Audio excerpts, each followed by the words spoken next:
Hi everyone, we are back for episode 2 of the Bellaire Press Coaches Show. I'm Chris Wimmer from the Bellaire Press. I'm here with Coach West again. Coach, they didn't kick us off the air last time, so we're back again for week 2. I do have a couple quick things to say to anyone watching out there. So we, as I somewhat said on social media last week, we had some technical issues the first time around. We're working through a lot of those. For those of you who might be watching this show on a PC computer, you should have probably no problems.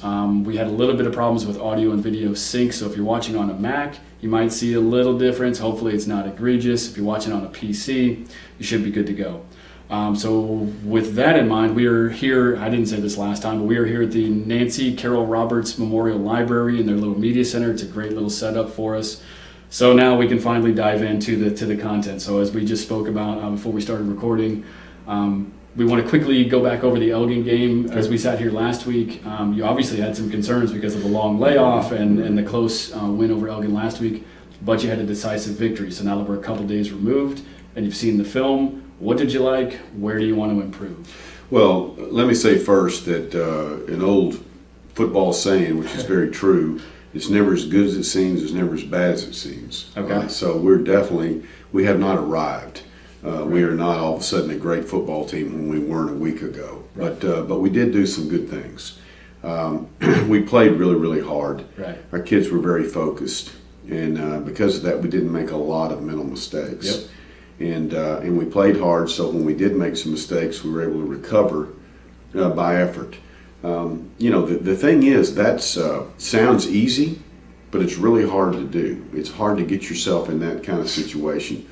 What we're after now is to improve from where we were. Right. And to teach our kids to know how to make this a habit and not just a one-time deal. Right. And we, as we wrote about in the newspaper, our publisher Jay did a special piece on the offensive line, and that was something that we spoke about previously. How did you feel they came together and gelled for that first game? Again, I'm very pleased with how that is coming along. Those kids want to really, really bad, right. And they're improving. They play with a little bit of an attitude. Right. Yeah. They broke open huge holes for that running game, so that had to be encouraging to see them take a step forward. It is. Great. All right. So that's going to wrap up Elgin. So now we'll dive into the Houston Episcopal preview, Bellaire Episcopal, however you want to define it. So in looking at some of the stats from last year, obviously they're a good team. They're one of the top private schools in the country. Yep. They played another one of the top private schools in the country, in the state last week, and lost that game. But obviously, that's a kind of a clash of titans somewhat there. So well, I think you have to look at what Episcopal's been through. Right. They're in the heart of Harvey. And right. So right. they didn't have school. A lot of people didn't know if we would even play the game. Sure. They didn't even start working out till last Wednesday of last week. Okay. And that was only in shorts. They never had a full practice before they went to Prestonwood. Now they beat Prestonwood the year before like 70-14. Okay. So they had to go to Plano, and they hadn't had any practice. Right. And obviously, Coach Cunningham and Prestonwood didn't take any sincerity to them. I mean, they didn't feel sorry for them at all. Yeah, there was no mercy. And so they got after them. Right. But that's not the Episcopal team that we've seen on film, and right. It's not the Episcopal team that we played. And their coach so admitted that yesterday and said, "Coach, we're embarrassed that it turned out the way it did." They're a much, much better team than that, with Division I athletes all over the field. Yeah. And also a team that plays really, really disciplined football. And at their home opener, you can imagine the emotion that's going to come out this week. It's kind of celebrating the ending of Harvey and the strength of their community and what they've been through.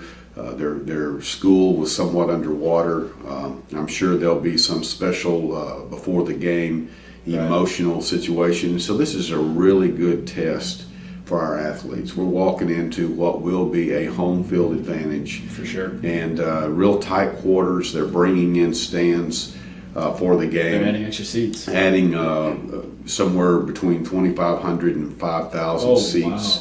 Wow. They're expecting, they're roping off the field. It's going to have a real feel of a tight, old-fashioned classic game, and it's on grass field. Everything about that is something that we probably need to experience as a football team that will help us in district play. How we'll handle that, I don't know. We're going to try to prepare for that. Wow, yeah, that's incredible. I didn't know that they were expanding it, that they were doing all that. So it's going to be a big event, and they're obviously hoping that they're beginning the return to normalcy with this, playing on their home field and getting started again. So you mentioned it. Obviously, I was going to bring it up too, that regardless of the loss to Prestonwood, yes, Episcopal has a team loaded with talent. Their receivers / defensive backs are across the board look like they're pretty good. They've got one of the top recruits in the state. So with that many weapons on the offensive side, with those receivers and probably a solid running back, how as a team do you defend against so many different options? Well, we didn't do a very good job a year ago. We played them here a year ago. We were really excited to play them. We thought this would be a good test for us. It was a good test. We didn't make them punt when it was their first unit on the field until the second half. Right. They scored every time they had the ball. We didn't do a good job. So obviously what we did a year ago didn't work. I hope we have a better defensive football team right now than we did a year ago, but maybe we learned from those as well. I think you have to play sound defense. You have to make sure that you don't do anything gimmicky because they're really good at picking you apart. Right. We do respect Waddle, a wide receiver, anywhere he wants to go. Yeah. We don't have anybody that can cover him man-to-man. I mean, right. he's really good. And so we'll have to take care of him. But they have other receivers too. They have all their skilled kids are coming back from a year ago. Yeah, everybody's back. So they'll be excited to play us.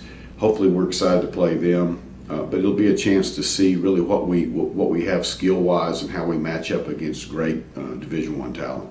So as we flip the field, then their secondary, because a lot of those same guys play defensive back, and they can also rotate in some other guys. It seems like their secondary will be the strength of their defense this year.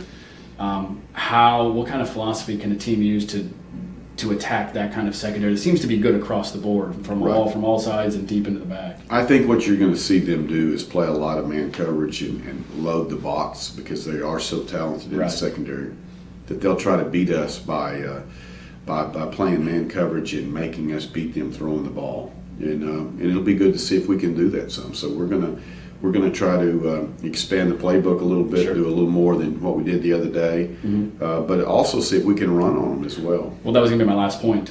You had some success running the ball, even early in the game. You were able to break some long runs. What would be the keys to making sure that can happen again this year? You just have to.